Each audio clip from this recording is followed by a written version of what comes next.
The clock is ticking toward a moment that could completely reshape the future of women's basketball, a moment the WNBA hoped it could delay, ignore, or quietly negotiate behind closed doors. But the truth is impossible to hide now.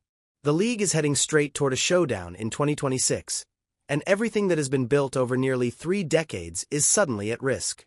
What started as routine contract timelines and minor financial disagreements has spiraled into something far more volatile, driven by the rise of a single player whose impact has become too massive, too profitable, and too disruptive for the old system to contain. Caitlin Clark didn't just enter the league, she detonated it. Every arena she steps into fills to the rafters.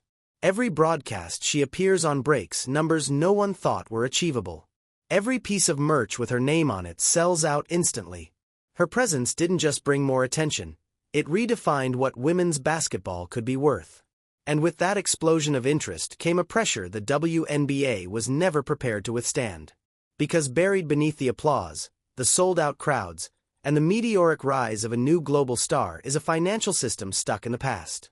A structure designed decades ago for a league that didn't anticipate a superstar of this scale, a league that never imagined an athlete could generate this much revenue so early in her career. Clark represents not just a generational talent but a market force powerful enough to expose every weakness in the WNBA's economic blueprint. And the closer the calendar moves to 2026, the more obvious it becomes that the league has entered a historic collision between tradition and evolution. The type of collision that either pushes a sport into the future or shatters it completely. This is no longer about contracts or salary caps. It's about whether the WNBA can reinvent itself fast enough to survive the arrival of an athlete who operates on a different financial plane than anyone who came before her. What's unfolding now isn't a simple labor dispute or a predictable negotiation cycle. It's an existential test, one the league cannot afford to fail. The players have already opted out of the current agreement, a decision that signals frustration, urgency, and an undeniable awareness that the old model is collapsing under the weight of new expectations. Meanwhile, powerful outside forces are circling. New leagues, international money, and competitive markets that recognize exactly how valuable athletes like Clark have become. For the first time in its history, the WNBA is no longer the only game in town, and that alone changes everything. A single misstep could trigger a talent drain unlike anything women's basketball has ever seen, leaving fans, sponsors, and broadcasters questioning the stability of a league that finally seemed to be gaining mainstream traction. The stakes have never been higher. The decisions made now won't just shape one player's future. They will decide whether the WNBA evolves into a global powerhouse or collapses under the pressure of a rapidly shifting sports economy. The world is watching, players are watching, investors are watching, and the countdown to 2026 gets louder every single day.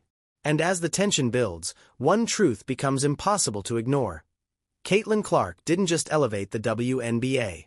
She exposed its greatest vulnerability, and the league is running out of time to fix it. Caitlin Clark's rise wasn't gradual, predictable, or manageable. It was seismic. The kind of explosion that rewrites the expectations of an entire sport overnight. From the moment she stepped onto a professional court, it became obvious that she moved differently. Not just in the technical sense, but in the economic sense. Her presence forced arenas to expand seating, networks to renegotiate coverage plans, and franchises to rethink what a single player could mean for their bottom line. Before she even played her first WNBA game, ticket prices surged, merch sales spiked across the country, and teams began preparing for unprecedented influxes of fans. No rookie had ever done this. No player, period, had reshaped the league's financial environment with such efficiency and speed. Clark wasn't just another star. She was a walking business model, and that model exposed cracks that the WNBA had managed to hide for years. Her rookie contract is one of the clearest examples of this imbalance. Despite generating millions in added value for every arena she enters, she earns a fraction of what male rookies make in the NBA, and an even smaller fraction of what her market impact suggests she deserves. The WNBA's salary structure was built for a different era, designed to maintain stability when the league was smaller, less profitable, and focused on slow, steady growth. Clark's arrival didn't just challenge that model, it obliterated it. Fans quickly realized the numbers didn't match. Sponsors realized the numbers didn't match. Even players who had spent years in the league recognized that Clark's accomplishments had outpaced the financial system intended to reward them. Every major indicator of economic growth attached itself to Clark the moment she arrived. Networks that previously treated the WNBA as filler content were suddenly pushing primetime windows. Merchandise suppliers struggled to keep up with demand from states that had previously shown little interest in women's basketball. Road games that once drew modest crowds became sellout events filled with fans wearing Clark jerseys, holding signs with her name, and turning what should have been away environments into neutral or even supportive territory. This level of influence is unheard of in the league's history.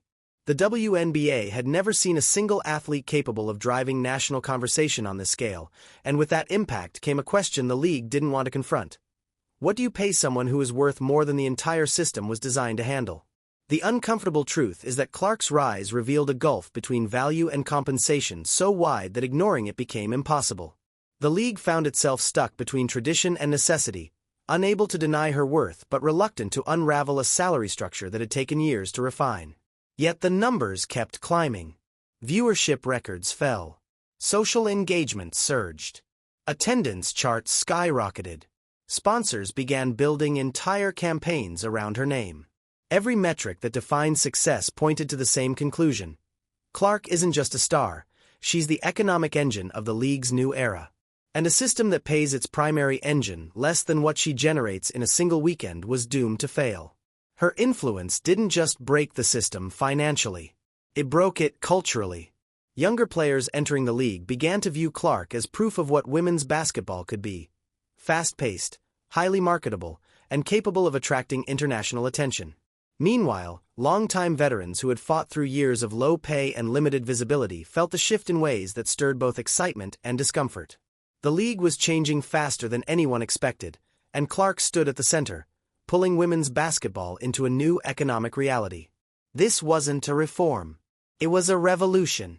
And revolutions don't fit neatly into old frameworks. The WNBA now faces a simple but threatening truth. The system that carried them through the past 20 years cannot carry them forward. Clark's rise didn't just challenge the structure. It revealed that the structure was already outdated. And the deeper the league falls behind her financial impact, the closer it gets to losing the one athlete capable of elevating it onto the global stage. The question is no longer whether the system works. The question is how long it can survive before the players who power it decide to walk away. The Unrivaled League didn't appear as a small experiment or a side project. It arrived like a calculated ambush aimed directly at the WNBA's biggest vulnerability: its inability to pay its stars what they're truly worth. Created by a group of former players and high-powered investors, Unrivaled positioned itself not as a competitor, but as a direct alternative. The message was clear: if the WNBA couldn't evolve fast enough, someone else would. And the strategy behind this new league wasn't subtle. It was built with one goal in mind: take the WNBA's most valuable assets and offer them something they had never been given before: financial respect.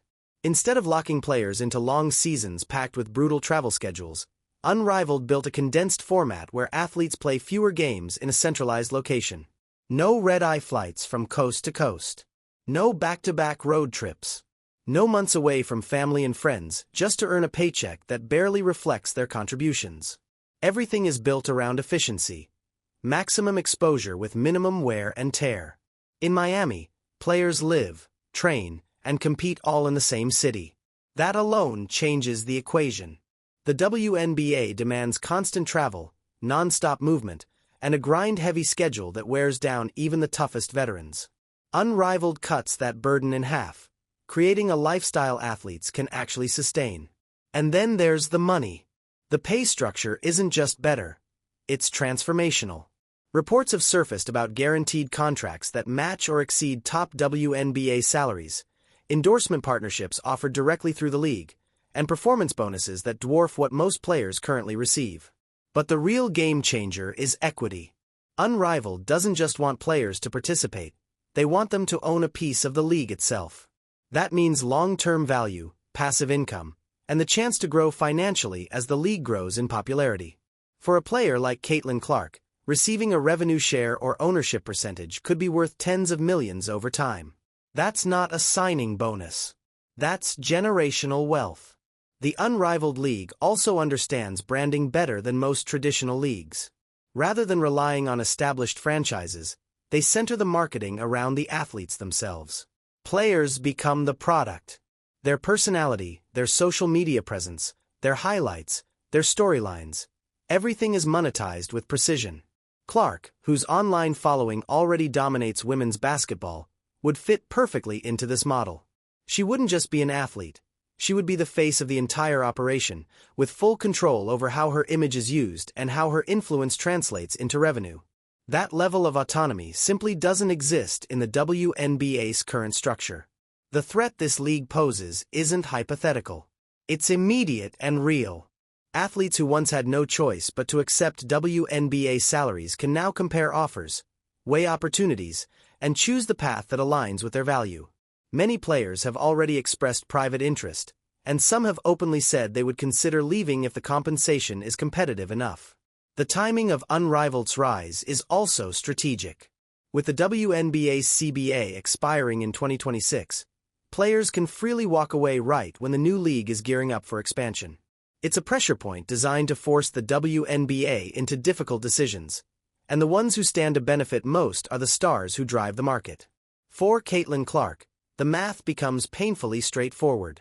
A short, high-paying season with equity bonuses and a comfortable lifestyle in Miami versus a grueling WNBA schedule with limited pay and growing internal tension. The WNBA doesn't just risk losing her. It risks handing her directly to a league that's tailor-made to maximize her earning potential and public influence. And if Clark were to make that leap, it wouldn't be a single-player departure. It would be the beginning of a migration, a wave of talent following the money and stability that Unrivaled promises. The WNBA may not want to admit it, but the battle for its future has already begun.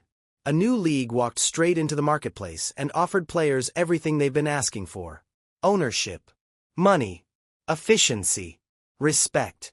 And in an era where athletes finally have leverage, that offer becomes something the WNBA can't afford to underestimate.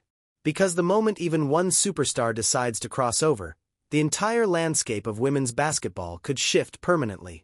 And Unrivaled is waiting, ready, and armed with exactly what the WNBA has struggled to provide.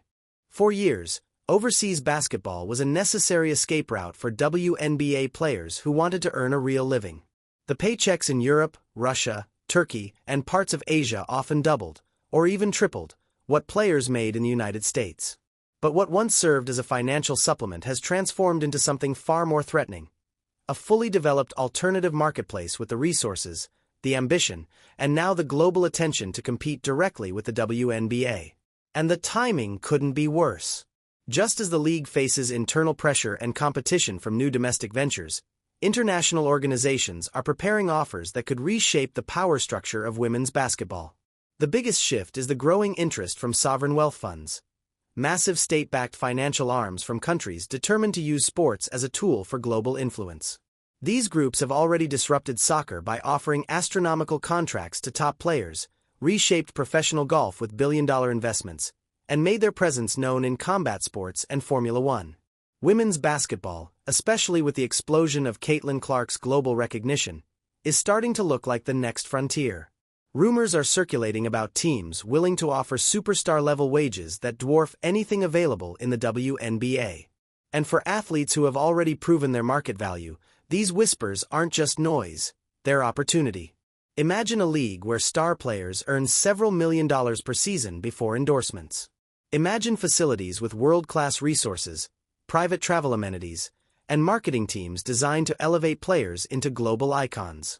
For a country looking to raise its international sports profile, backing a women's basketball league is a relatively low-cost investment with massive potential returns.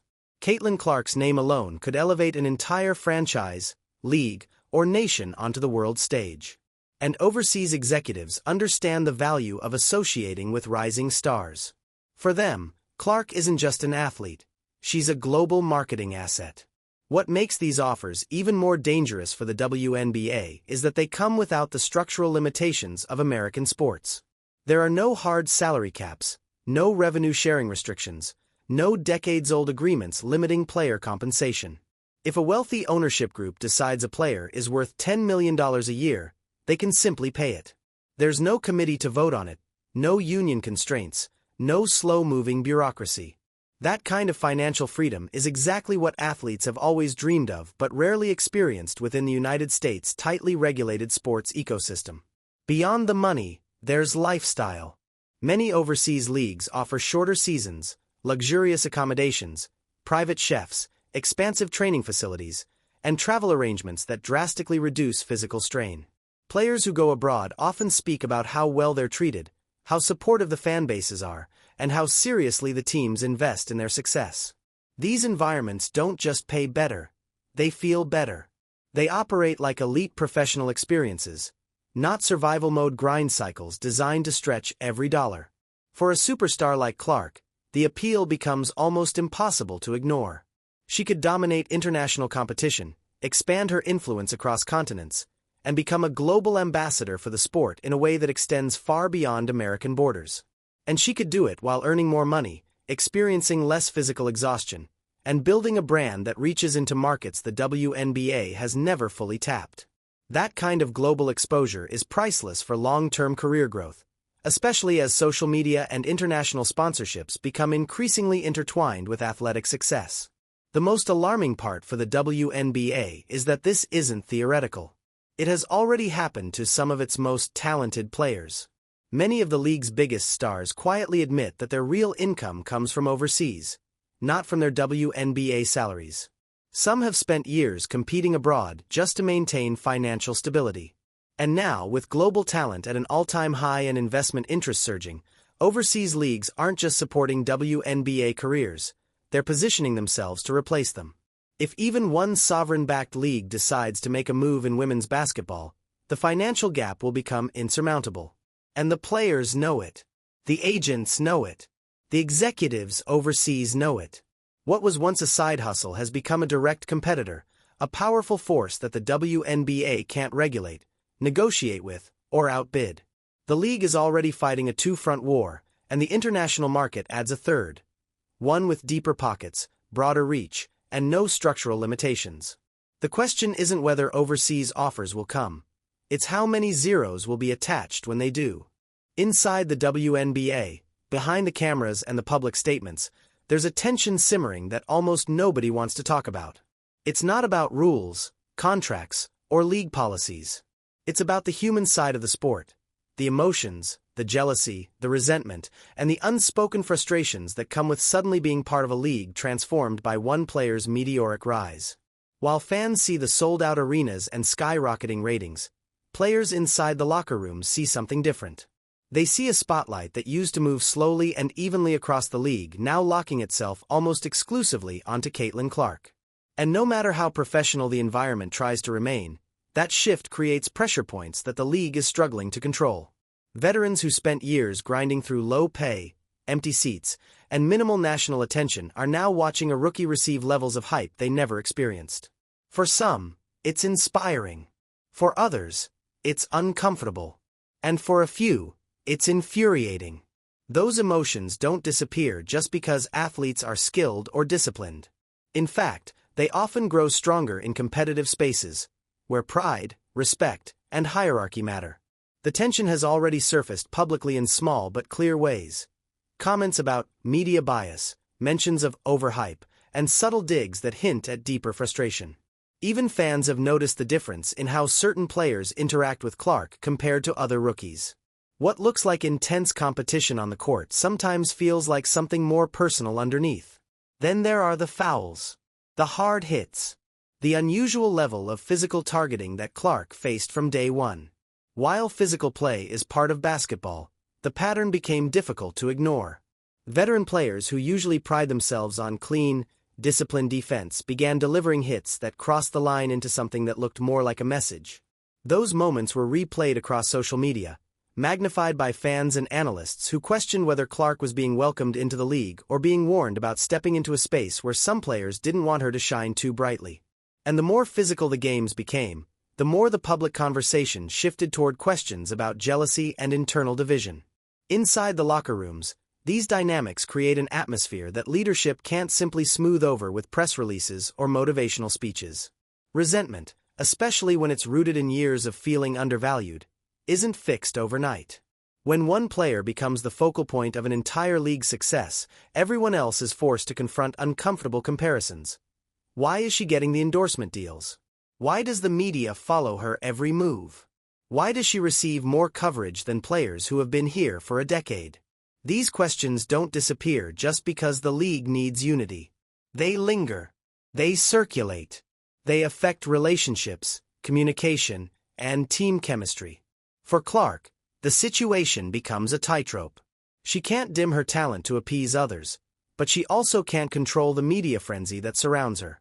Every interview she gives, every headline she generates, every statistic she breaks becomes another reminder of the growing gap between her spotlight and everyone else's. Even when she handles the attention with humility, the imbalance remains, because the problem was never her behavior. It's the system. A system that has failed for years to reward players fairly and is now collapsing under the pressure of a superstar who exposes all those inequities at once. This internal friction isn't just a PR issue, it's a potential turning point for the future of the league. If the environment becomes too toxic, no amount of money will convince Clark to stay long-term. Athletes at her level don't just chase paychecks. They chase respect, support, and professional stability. And right now, she is navigating a league where a portion of the players view her more as a threat than an opportunity. If she senses the atmosphere isn't improving, the WNBA risks losing her not because of salary disputes or contract limitations, but because the culture around her fails to match the value she brings. For the league, this is the most delicate challenge. It's easy to negotiate contracts. It's easy to adjust salaries. But fixing human dynamics, repairing relationships, rebuilding trust, balancing egos, requires a level of leadership and cultural awareness that the WNBA has never been forced to develop at this scale. The rise of Caitlin Clark didn't just test the league's finances. It tested its identity, its unity, and its ability to manage a superstar who changes everything simply by existing. And unless the WNBA finds a way to stabilize these internal tensions, even the most lucrative offers or policy changes won't be enough to prevent the consequences that are quietly brewing behind closed doors. The WNBA has never had to think like a star-driven league because, for most of its existence, it didn't have the luxury of functioning that way. The league focused on balance, teamwork, and equal representation because there weren't enough breakout personalities to demand otherwise. But Caitlin Clark's arrival shattered that old framework. Suddenly, the league has a true global figure. A player whose influence stretches beyond basketball courts into mainstream culture, national marketing, and international media. And with a superstar of that magnitude, the WNBA faces a choice it can't avoid. Build an environment designed to support her, or risk losing her entirely. Creating a star-proof league means recognizing that elite players don't operate in a vacuum. They need protection, both physically and culturally. They need teammates whose skill sets complement theirs, coaches who understand how to maximize their presence, and front offices committed to building rosters that elevate their unique strengths. That's why analysts keep pushing the idea of pairing Clark with an unapologetically tough counterpart like Sophie Cunningham.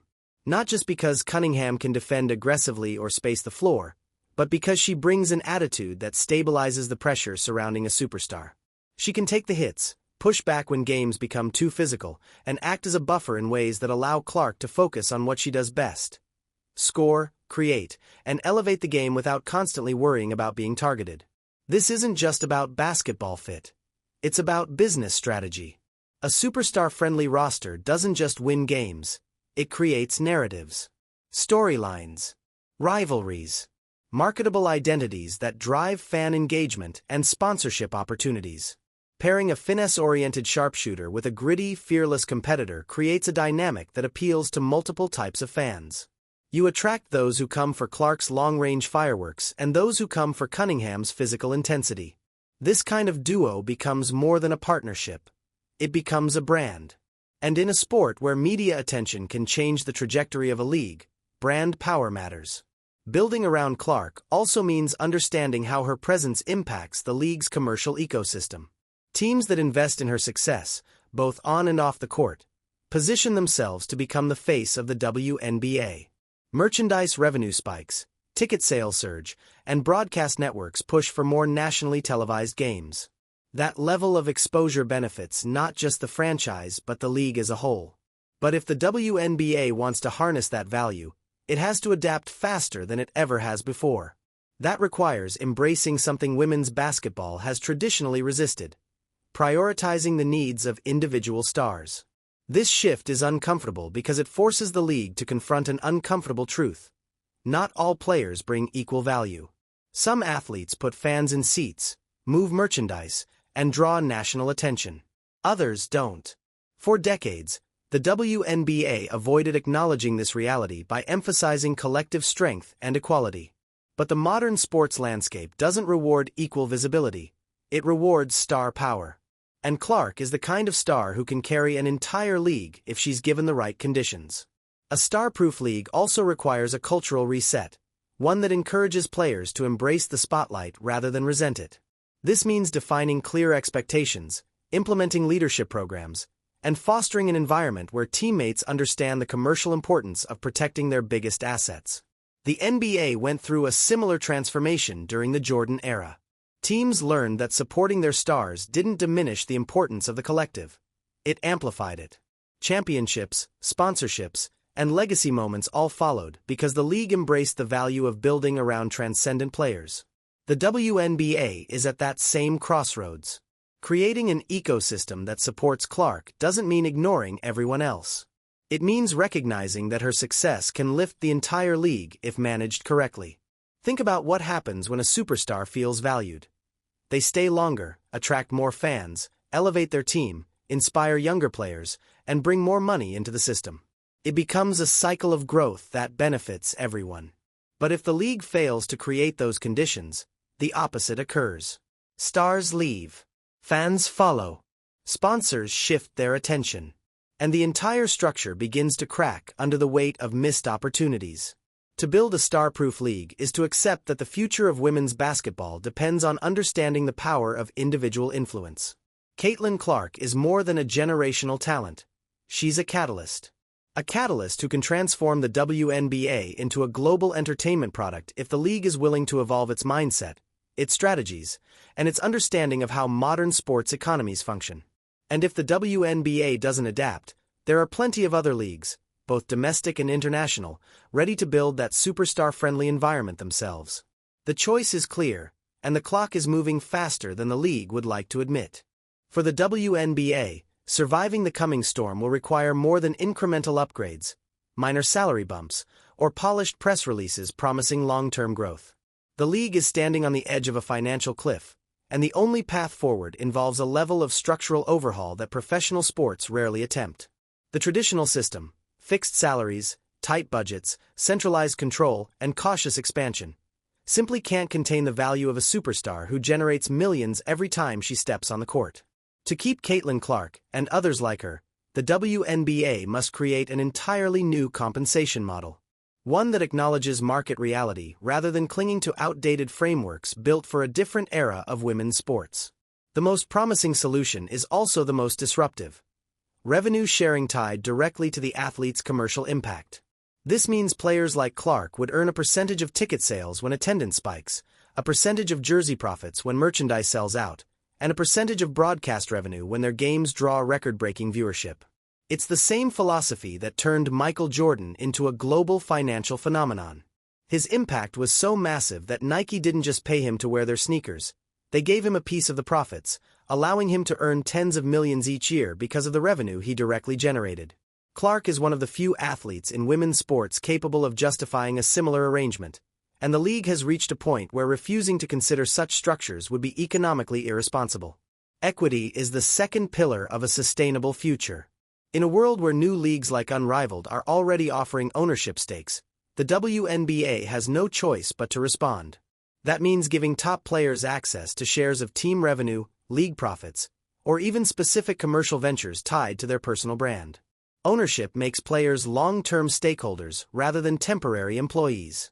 It gives them incentive to invest in the league's success, promote the sport globally, and remain loyal during periods of instability. For Clark, who has the potential to be a billion-dollar brand over the course of her career, equity isn't just a perk, it's a necessity. Any league that wants to keep her must offer more than a contract. It must offer legacy. Another key component is the restructuring of the salary cap. The current system treats every player as though they exist within the same financial tier, ignoring the reality that some athletes bring exponentially more value than others. To remain competitive, the WNBA must introduce designated player exceptions, luxury tax tiers, or market-based salary adjustments that give teams the flexibility to pay true superstars what they deserve without violating league parity rules. The NBA made similar changes to keep high-impact players from migrating to teams with more cap space or leaving the league entirely.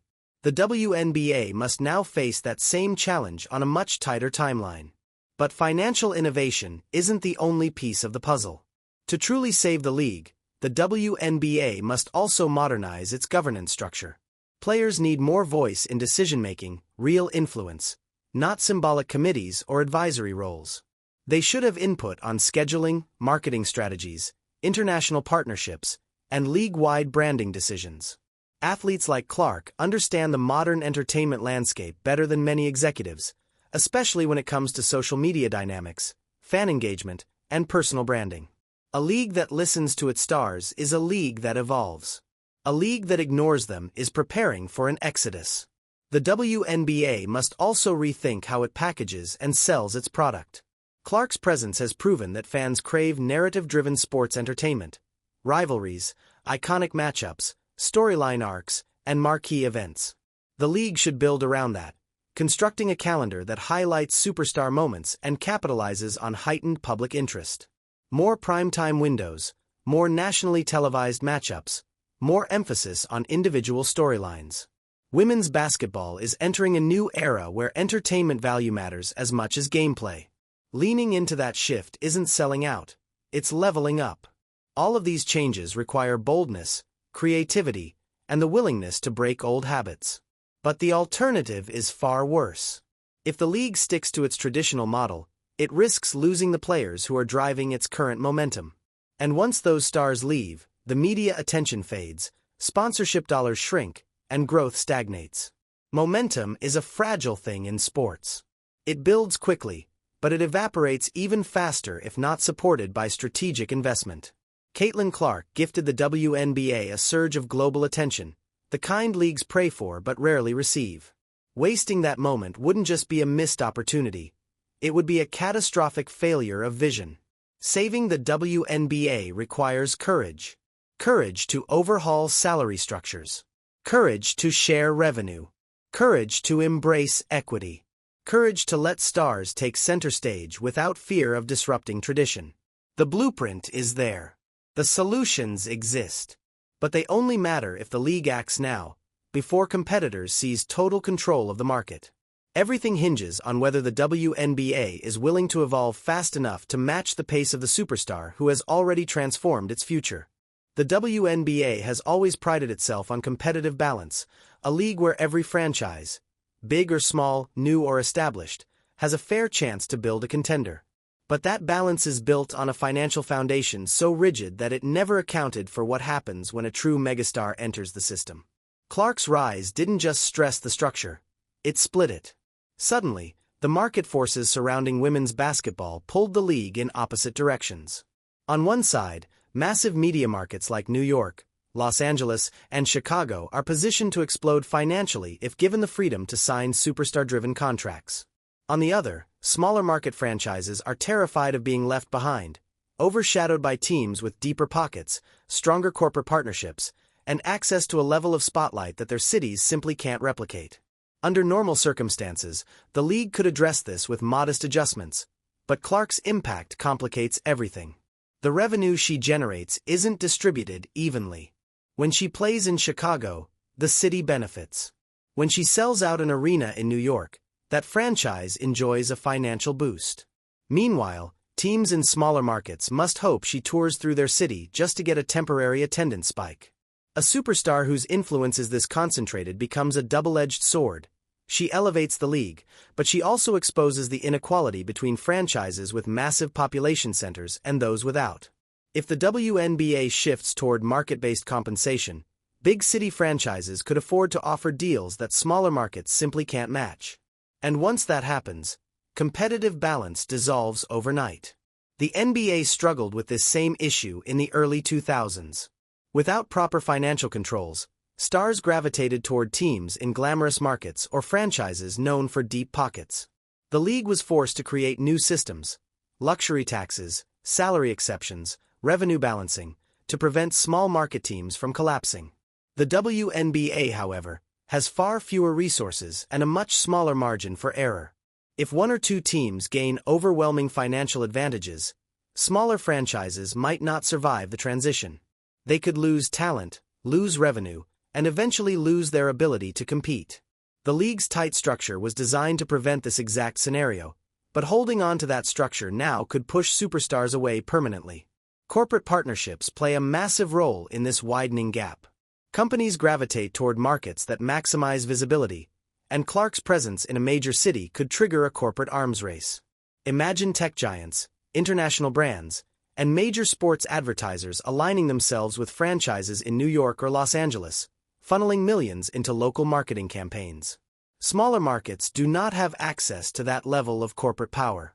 Even if player salaries remain capped, endorsement money could create indirect financial divides so large that players will naturally drift toward cities with better off-court opportunities.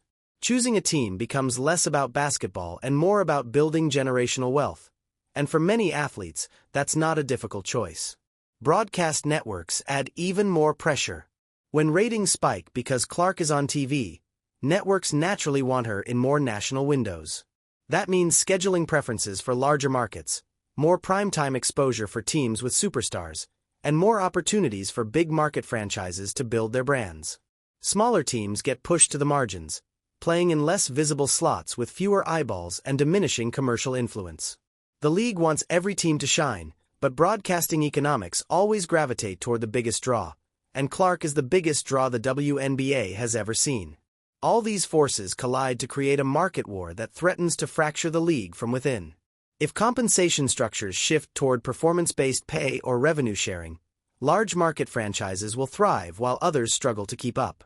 If the league refuses to shift, stars like Clark may leave entirely, drawn to external opportunities that don't require them to sacrifice their value for the sake of parity. Both outcomes carry risk, and neither path guarantees stability. The WNBA must find a third option, one that allows stars to earn what they deserve while protecting the viability of every franchise, not just the ones with the biggest media footprint.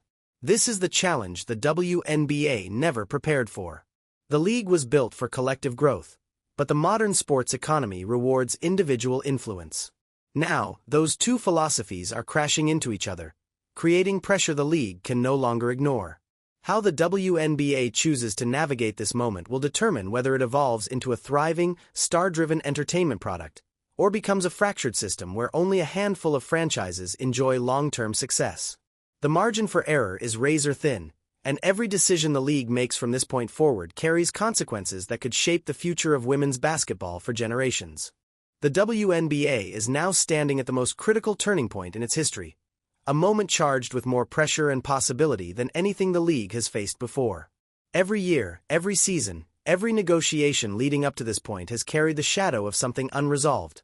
An outdated system, unbalanced economics, underdeveloped marketing strategies, and a persistent struggle for mainstream relevance. But 2026 forces all of that into the open. When the current collective bargaining agreement expires, the league can no longer hide behind gradual improvements or cautious planning. It must confront the reality that the rules built to guide the past have become obsolete in the face of a future accelerating faster than anyone predicted. Caitlin Clark didn't create this crisis, but she illuminated it with a spotlight bright enough for the entire world to see. Her impact magnified every weakness and every opportunity at the same time. Suddenly, the conversations happening inside boardrooms are no longer centered on maintaining stability. They're about survival. How do you keep a superstar in a league that can't yet match her value? How do you protect franchises in smaller markets when market forces push superstars toward cities with global reach? How do you build a culture that supports massive personalities without fracturing the unity that has defined women's basketball for decades? The answers to these questions cannot be theoretical. They must be defined, executed, and adopted before the countdown hits zero. The truth is that 2026 isn't just a deadline. It's a test. A test of leadership. A test of vision. A test of whether the WNBA is willing to become the league fans now believe it can be. The players, especially the emerging stars, understand they have leverage they never possessed before. They know leagues like Unrivaled are ready to offer money, ownership, freedom, and flexibility. They know overseas teams backed by massive financial engines can write checks the WNBA can't even begin to match. And they know that if the league fails to evolve, it will not be the players who suffer the most. It will be the institution itself, weakened by talent drain, declining media interest, and a fractured public image. But there's also an unprecedented opportunity here. If the WNBA adapts, truly adapts, it can redefine women's sports globally. No other league is positioned at such a powerful intersection of talent, momentum, and media attention. No other league has a superstar whose presence naturally pulls the world toward her. The WNBA could set the gold standard for player compensation, for revenue innovation, for star-driven economics, and for financial models that prioritize both sustainability and individuality. It could become the blueprint that soccer, tennis, and other women's leagues study for decades. It could become the league that investors, broadcasters, and international partners rally behind as the most forward-thinking organization in women's athletics. Everything depends on what happens next. Every rumor of a new league, every negotiation leak, every overseas offer, every merch spike, every television contract, they're all part of a race the WNBA can't afford to lose. The league must choose whether to cling to tradition or embrace transformation. Whether to operate from a place of fear or opportunity. Whether to hold its stars down or elevate them as the engines of a new global era. Because if the WNBA fails to fully seize this moment, the consequences won't be subtle or gradual. They will be immediate. They will be public. And they will reshape the league in ways that are irreversible. For Caitlin Clark, the decision will eventually come down to where she feels valued, protected, and supported. Financially, culturally, and professionally. She doesn't need the WNBA to be successful. But the WNBA needs her. And not just as a player, but as a symbol of everything the league could become if it chooses evolution over stagnation.